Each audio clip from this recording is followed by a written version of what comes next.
Well, hello and welcome back to the house on Avery Road. Now, a few videos back, I told y'all we was gonna make cabbage rolls, and today is that video, so we're gonna be in the kitchen. But first, I gotta go out and harvest a head of cabbage. So let me get a knife, and we will go out there and get us the cabbage. Come on, let's go.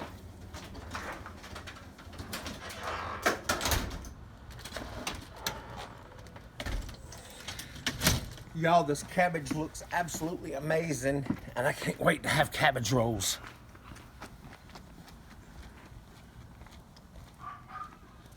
Which one? Heck, let's get this one. How gorgeous is that? Y'all look. And I've got to get on making some sauerkraut too.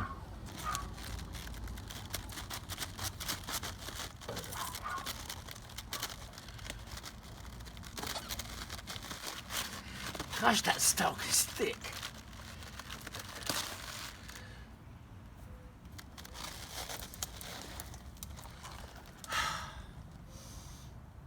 Man, that's a pretty one. Stuffed cabbage rolls. Now, since that cabbage grew out in the garden, I know good and well that I didn't spray any chemicals, so it's all organic and it's all wonderful cabbage. So what I've done, I've taken a lot of those outer leaves, the bigger outer leaves, and right now I'm soaking those in some cold salt water. That's just to get any bugs or anything or any loose grit that might be on there off. So that's the outer leaves from out there. Now, these can be a little tough, a little tougher than, let's say, the inside leaves. So if you buy cabbage at the store and it looks like this, what you want to do is get a big pot of water on the boil, put your cabbage in it until the outer leaves separate pretty easily. And you'll just keep doing that until you get enough leaves to use for your stuffing, or enough leaves to stuff. But I am going to blanch these leaves and remove these big stems, and these are the leaves that I'm going to use for my cabbage rolls. But if, like I say, if I had not grown this cabbage, I've done cabbage rolls with just a head of plain cabbage from the store, and it works out perfectly. Just remember, blanch them till it's easy to come off, because if you try to take these leaves off of a tight head of cabbage without blanching it first, they're just going to tear and break, and you're going to be frustrated. Now, one of the reasons I like this recipe is because it uses homemade tomato sauce, and instead of like a tomato soup like some recipes do. So what we're going to use is a can of our put up tomatoes, like diced tomatoes, and then this is 2 cans of very thick tomato sauce that we put up. So I'm going to use both of these plus that tomatoes. Now, if you don't have your canned tomatoes, you can use like 2 cans of crushed tomatoes and a can of tomato sauce. If you want to, that'll be perfect. If you don't have your homemade put up tomatoes, but I've got those and that's what I like to use. A little bit of salt, Himalayan pink sea salt is what we like. A little bit of pepper, a large onion. Now, this is about 8 or 9 cloves of garlic because I'm going to use half of this in the sauce and half of it in the meat. And I'm also going to use half the garlic in the sauce and half the garlic in the meat. I've also got about 2 tablespoons of brown sugar. And you're going to do a couple of dashes of red wine vinegar. Now you can also use like apple cider vinegar if that's what you want to use. About a tablespoon, that's what we're going to do. And I'm going to saute the onions and the garlic in olive oil. So, or you can use butter or whatever fat that you want to use. So, you're going to ask me, Mark, what are you going to do with this cabbage since you're only using the outer leaves? This is going to become either a cabbage soup or sauerkraut. We've not made up our mind. Now, we will be having the cabbage soup because I'm going to make cabbage soup and can it. But I don't know whether it's going to be with this head of cabbage or with the head of cabbage out there. But both of those are coming, and I'll shoot videos of both of those. So let me get started. What I'm going to do right now is I'm gonna go ahead and chop up this onion and this garlic, and then we'll come back after that's done. Okay, I've got that onion halved up and diced. I've got all the garlic halved up and diced. Now, right here, I've got a pot of rice cooked, because I'm gonna need 1 cup of cooked rice. Right here, I've got my water getting ready to blanch my cabbage leaves, and I've got a pan right here heating up to saute the onions and the garlic. So I'm gonna throw in a little olive oil, and I'm gonna throw in my onions. Now I'm gonna cook these onions off for about 7 or 8 minutes, and then I'm gonna add my garlic. I think I've told y'all once before, I'm scared to death of burning garlic, because when garlic burns, it gets real bitter, and I don't want to have to redo it. So I'm going to wait till that gets about 7 or 8 minutes translucent, then I'm going to add my garlic. I'll bring y'all back and show y'all that, and then we're going to show you what all you're going to need for your meat mixture that we're going to stuff in there. Alright, our onions are translucent. I'm going to add the garlic right there, and I'm going to cook that for, I don't know, 15-20 seconds. I love the way it smells. Y'all know I'm a Scentsy consultant, and if you don't know what Scentsy is, it's home fragrance. I wish Scentsy made a wax that smelled like this. That would be awesome. Be amazing. All right, now got that going on. I'm gonna get my tomatoes. Love that sound.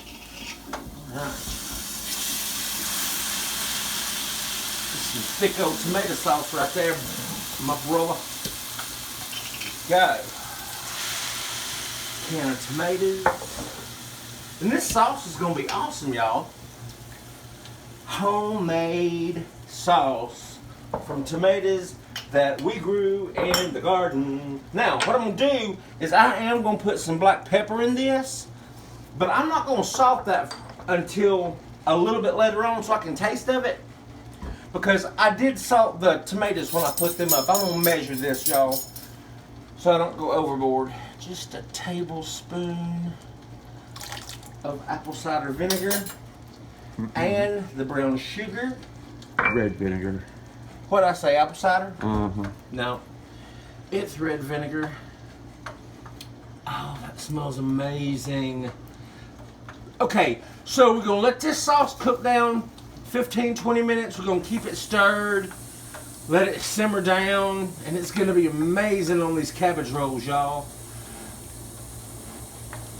You know, I'm half tempted to throw a little oregano in here, and I just think I might. You know something, that's what's good when you cook. When you're cooking, it's not an exact science. And I'm thinking about a teaspoon of oregano in here would be very nice. So I'm gonna do that right about now. Oregano, where are you? Or Italian seasoning. I'm gonna do oregano, and this is the oregano that we grew in our garden last year. Look at there. Bam! Ooh, did I just Emerald Lagasse that? I sure did. I bammed it. Okay, y'all, we're gonna let this cook down for about 15-20 minutes. I'm gonna get the stuff together, and I'll show y'all what we're gonna need for the filling. Okay, now what I'm doing is steaming these or parboiling these big leaves, and you want to do this for about 5 minutes until they get pliable, and they'll fit down in that water. Gosh, that's a big one. I'm gonna save that one until the next time. So you want to just get these down in there. They'll start to steam. You're gonna do that for about 5 minutes. Now, when they come off after 5 minutes, you want to put them in a cold water bath to stop the cooking. I've already got that done right over here. I'll show you. I'm going to take these out now because I can handle them. And I'm going to bring them over to my cutting board. And I'm going to take out this big stem. just, sorry about that, just like that. Now, that will make that lovely to fill in stuff. So I'm going to continue doing this, and then we'll show you the meat filling. All right, now I've been noticing these really don't, since these were the outer leaves, the big thick outer leaves, I thought they would have to cook for about 5 minutes, but you really don't need to cook them that long. Just check them to make sure that they're going to be pliable so that you can fold them, and then just go ahead and take the stem out of them like this. So 5 minutes might have been a little overkill, but it's not really going to hurt anything. And then once you get them done, just put them over here on a plate until we get ready to stuff them. Now, to the meat mixture, let me throw these away or put them in the compost. To the meat mixture, I've got 1.5 pounds of ground beef. I'm going to put in half that onion, like we did a while ago, the garlic that we did a while ago. Get my knife. Put that in there like that. So half the onion, half the garlic. Now, I need 1 cup of cooked rice. So here's a cup right here. Just go ahead and get that.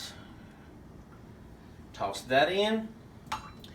And I'm gonna make some eggs in the morning to go over that rice, and that's gonna be delicious. I need a couple of grains of salt.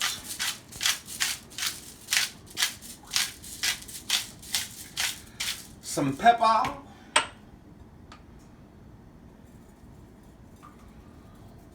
Now, I've got to have 1 egg lightly beaten, so I'm going to go over here and get that.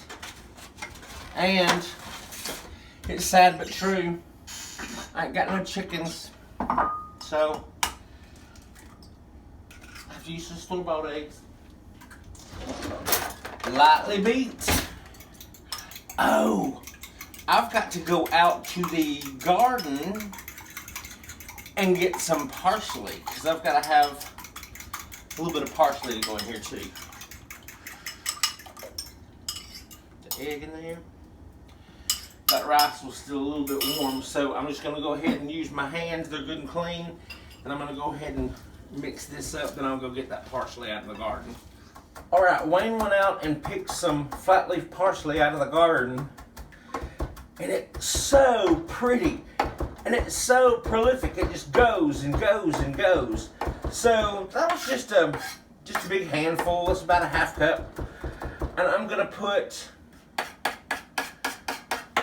a little over half that.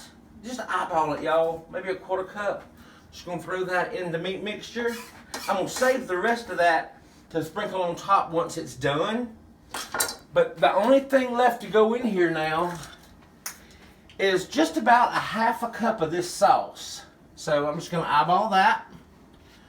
Just like that. And I'll mix everything in, and then we're going to get the stuffing. I'm going to spray a little nonstick spray in here just to be on the safe side, but I'm also going to take about half of this sauce and ladle that into the bottom of the casserole, just like that. Spread it evenly. Now, we're going to get the stuffing. We're going to get the stuffing. So, I'll do a couple and show you. And, you know, about 1/2 cup. So, just about a palmful, like that. Stuff it on in. Roll it on up.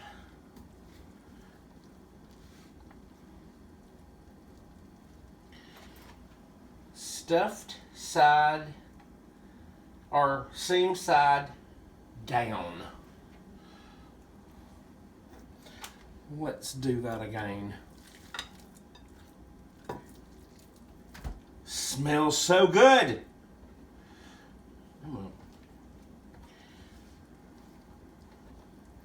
That was little backwards, wouldn't it? There we go. There. Gorgeous! This is a big old leaf. So it's like, I wonder whoever decided that, hey, let's make meatloaf, pop it into a cabbage leaf, cover it with some tomato sauce, and call it yummy.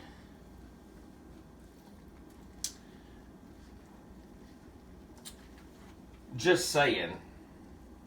And what I'm going to do is I'm going to finish doing this, and then I'm going to ladle the rest of that sauce over the top, cover it with foil, and pop it in the oven, which I need to preheat to 350. There we go. All right, now I'm going to take a little of the sauce and just put over all of them. And this is going to cook down so nicely. Now 350 for 60 minutes to 90 minutes. You just want to make sure the meat is done on the inside. Gosh, that is so pretty. Look at the color of the cabbage. This is going to be delicious. There. All right. Gosh, it's going to be bubbly. And who knows, when it comes out, I may have to put some Parmesan cheese on the top of it before I eat it. Okay, cover it with foil. Pop it in the oven for 60 minutes. Then I guess I'll check one after 60 minutes. Or maybe 60, 75 minutes, an hour and a half maybe, hour and 15 minutes. Just check it and make sure you want the hamburger meat to be done. That's it. All right, we'll see you when they come out. All right, so this was in for about an hour and 15 minutes. It's hot. Let's see it. Steamy. Oh, this is gonna be so hot. I might burn my mouth. Ooh, gravy. Look. Saucy. Let's see.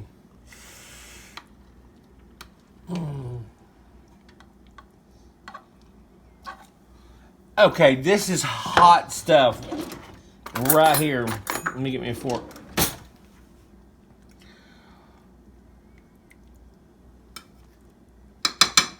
I might should have let it sit for a little bit longer to maybe thicken up some sauce or something, but I'm really hungry, so what I'm going to do, I got a fork, Parmesan cheese, because you know I got to have some Parmesan over the top. Now, the meat's perfectly done. Cabbage is tender. Oh, my gravy. This is going to be so hot, y'all.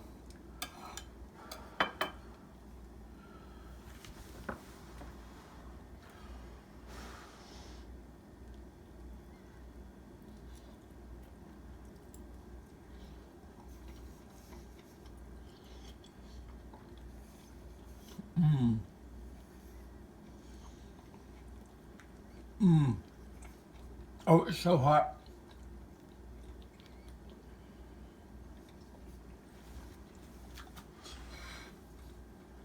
Y'all, it is so good.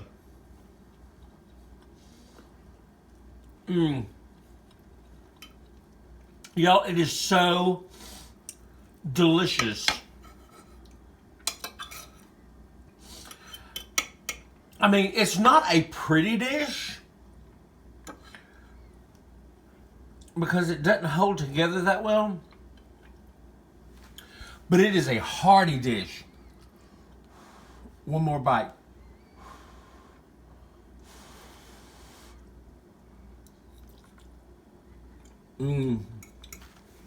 Oh, look. Y'all, it's so good.